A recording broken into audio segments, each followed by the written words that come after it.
Wow. My name is Kanyi. I am a journalist and a digital creator on the internet. That's like the skeleton. Other than that, maybe professionally, I have studied for Bachelor's of Science Applied Statistics from Mo University.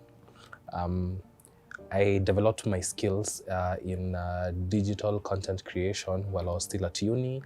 Then the skills that I got enabled me to get employment, my first employment at the Standard. Yep. So when I got employment there, I got to practice my skills. I got to learn more about that field and the journalism field. Also, my interest in becoming a journalist became, should I say, like solidified, because since I was a child, that is actually what I wanted to do. But growing in and being chaniji pake skari kidogo, book smart, I was good at math, so mzazi hangetaka kusikia eti mtoto wetu anaenda kufanya course sijui gani na amepita hesabu. So that's why I went with statistics. But it's not a subject that I didn't like or enjoy. I really loved data as a whole. But now I had to find a way of merging the two, journalism and data.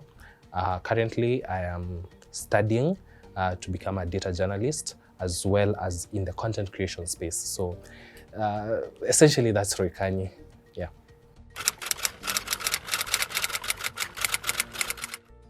Actually, my dad is super proud.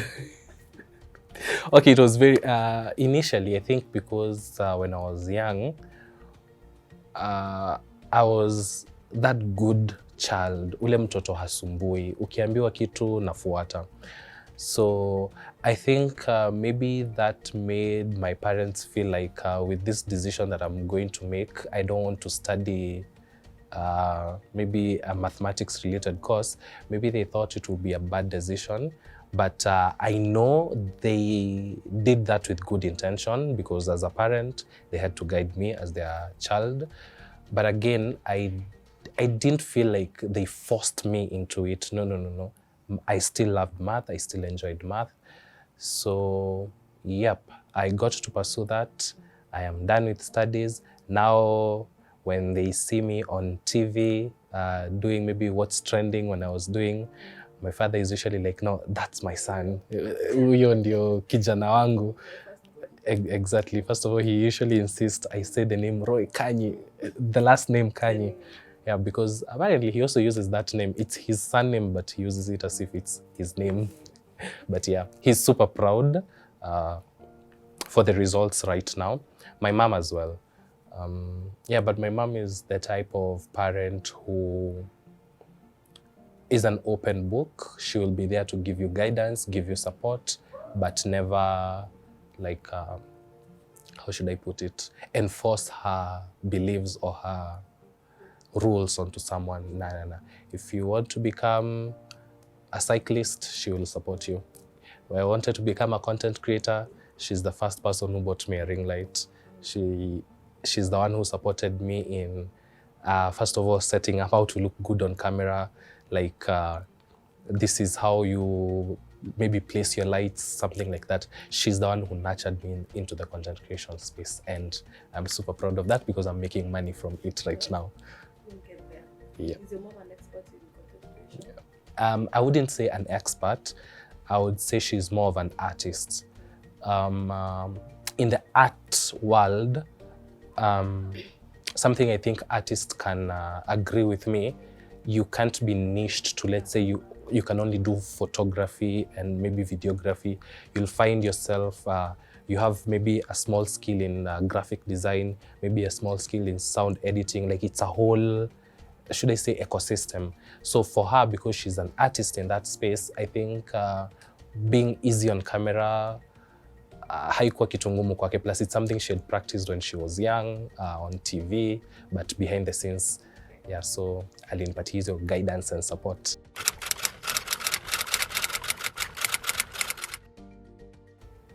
Wow, interesting question. Let me say it was not my first shot of publicity.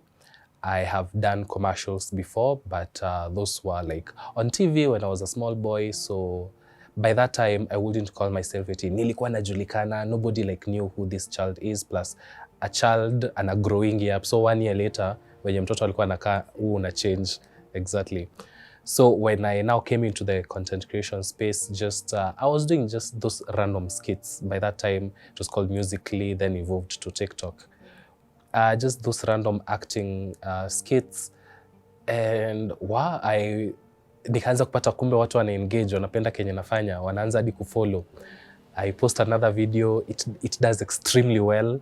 It got like 10,000 views. I remember 10,000 views and you have like 20 followers. Hey, that's a lot. I was like, oh my God. So ilinipatia a certain adrenaline to keep creating more and more.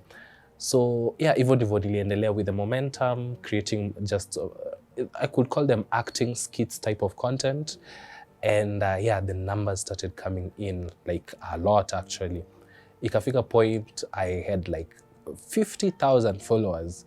Hey, at this time, because let me also call it was in school, natembea tu hivi, Roy Kanyi, hi, azinaona sasa celeb, nimeanza kujulikana or something like that. It started getting into my head, honestly. I was like, mi ndio ule msee, you know? Naanza kucut off watu sasa. Maybe honestly, yeah, it does happen. And I really thank God I like learned from that phase. So unaona hiyo una cut off watu, unaanza kudress maybe in a particular type of way, you want to maintain a certain image, right now maybe you're a public figure, kitu kaa hiyo. But it was just a fallacy, let me just call it, because when I went for industrial attachment, now still in uni, I was at a government institution at the ministry. There you meet now actual celebs, like the minister. Somebody who can say something na Kenya itatetemeka by that time, kitu kaa hiyo. I was like, okay, I see the treatment that this guy is getting, alafu mimi huku social media naona nikaona hii yeah, hapo ndio ilini hit enyewe. I am just a normal person. It's because I have numbers on social media does not mean that I am better than anybody else. And within that time, I actually took a 6 months break off social media, just like to recollect myself. Like kuna pahali Roy alikuwa amefika, I needed to come back to below ground zero. So hapo hivyo ndivyo nilijua mimi ni mtu kawaida. So when I came back into content creation, nikadi change my type of content. I started doing content that I actually enjoy. It was informative type of videos. So with the informatives, zikaanza kufanya vizuri, and those informative even gave me my first brand deal. So now I started even earning from the content. And because this time mimi ni mtu kawaida, I still wear sweatpants, I still tembea in town kawaida, haikuwa inanipea pressure yote. Now hadi nikaanza kufocus vizuri kwa masomo, even on my like results. Nikiangalia second year na third year zilikuwa kind of worse because I was not studying honestly. But after nilikuwa celeb, but after attachment, now coming back to fourth year, I was like, I have a life to live. Social media is just an add-on. It's not like my main thing. Yeah, so nika focus on school and everything, like nikarudi kawaida. And I really thank God for that phase, because if it were not for that, probably it will be, should I call it social media addiction or something like that? Just that fallacy. Yeah. Okay. Interesting question. So if you are into the content creation space and now you're starting to get numbers, you're starting to get noticed, ukipita kwa streets watu wanakusalimia, it gets into you. And the challenges that you're going to face, one, ukiwa unatembea kwa street na mtu anakusalimia na labda ulikuwa umeenda kununua sukari ama umeenda kununua majani, unajua unatoka tu na slippers kawaida, maybe in shorts, lakini unapata mtu amekusalimia, so unaanza kuwa self cautious. Maybe the next time you're getting out, you need to look presentable. Let me call it presentable. Just look good. I mean, you're just going for a small errand. So with time, it gets into you. Aya, ushava all your good clothes zenye uko nazo. And let's be honest, it is komingi. Yeah, ushava all your good clothes. Now you need more. Watu washakuona na hizi. You start getting into your pressure. You need better clothes. You need better shoes. You start getting maybe into debts, ama unaomba tu loan ndo uweze kununua nguo ndo uonekane. uonekane uko fiti, kitu kaa hiyo. Maybe ukienda event unaona somebody maybe mko of the same following lakini anaingia na gari, hapo hivyo umekuja na pikipiki, unaanza kukufeel man, next time nahitaji pia mimi. Unaanza, let's say unachukua, okay, I'm not saying that Uber is not affordable, but unapata unachukua Uber but it will be expensive maybe for your pocket. Unajua kila mtu ako na different pockets, so you're eating into it na maybe you're not even getting money from it at that point. So hizo ndizo challenges. You start leading a fake life, maybe living beyond your means, creating a totally different image of your real self and the one on social media that people are seeing. And it even gets into your head completely. You even start lying to yourself. Unapata mtu hadi ana switch accent. Hata hujai toka Keno, ushaanza kuongea kama mtu ameenda Britain ama, as in it happens. And I usually see it on creators, especially the upcoming creators. Right now you're getting a lot of comments, you don't want to reply to them. Mtu anakuambia, you need those comments to generate engagement, but such is life. Yeah, so I don't know if those are challenges. Yeah, okay. Yeah, and that's why you're here. Okay, my opinion on parents putting their kids on social media and actually opening accounts for their kids on social media, my take is that it's not a bad thing, but how it's done now will bring the controversy. Because one, we live in a digital space. We need to document some things, maybe from the pregnancy shoots to the hiyo hakiwa hajafungua macho or something. Wow, I wish I had such photos of myself when I was a kid, you know. But mtoto, parent akitengenezea mtoto wake maybe such a page, at least ana document those things for the child. Maybe when they get older, they can see themselves when they were kids and ta-da-da-da. But now, the other side of the coin, sasa wewe ndio mzazi, una manage account ya mtoto, unaanza kufake it. Eti, oh, my mom took us to I don't know which resort. Surely, mtoto wa 3 months hizi. So something that I like about a certain influencer I've seen on social media, they have an account for their child, but the tone that is used on that account, you will know it's the mother. I just know it's the mother typing. The mother will be like, today I took my kid to this and this place. She enjoyed maybe this and this meal. These were her words, kitu kayo. Like unaona, it's the mother narrating the story, but image ni ya mtoto. That is commendable, that is nice. I don't think there's anything wrong with that. So yeah, parents literally need to be cautious. Also, pia displaying their kids online, because there's the other side of the coin. Watu washajua venye mtoto wako anakaa. As Africans, kuna hii kitu inaitwa, is it what eye, something hii negative eye yenye mtoto wako anaweza akaangaliwa aanze kugonjeka or something. I don't know if that will happen on social media, but it's a thing, especially for African communities. So yeah, just find a balance. If maybe you partners are okay having your child on social media, then go ahead with it. If one of the people is not okay, it's not okay to enforce it because maybe it's a trend or you want to appear cool as a parent. Yeah.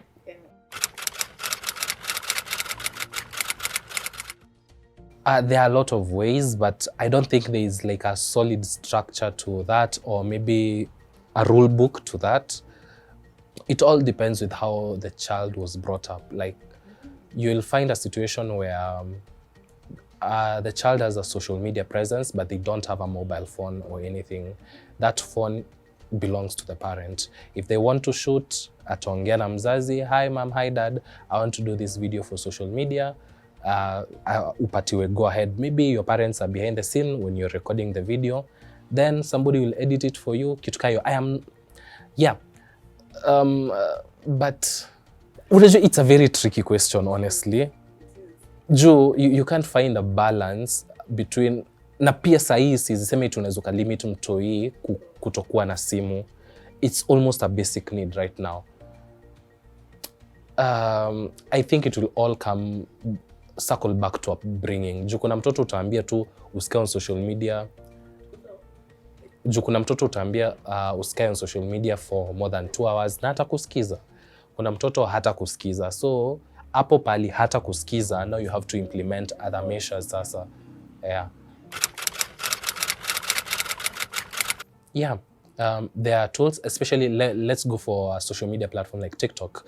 It has something called digital well-being, where you can set a timer for, if I am on this app for more than 2 hours, it will lock itself till the following day.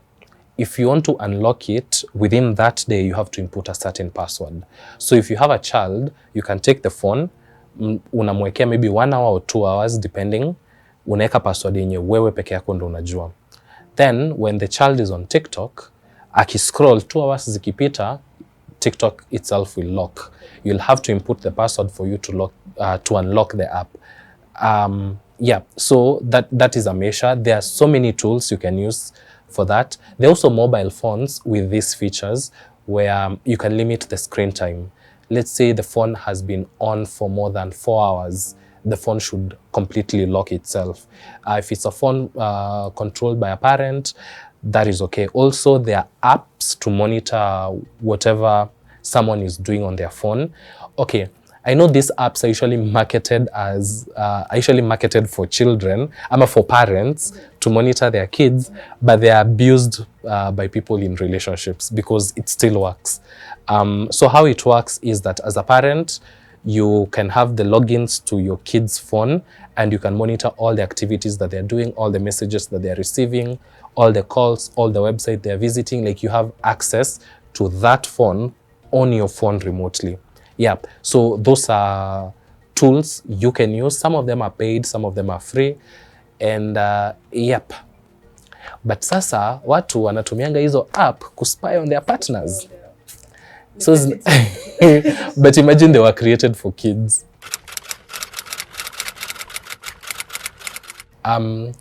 If I am a parent, how will I bring my child, how will I introduce my child into this digital space?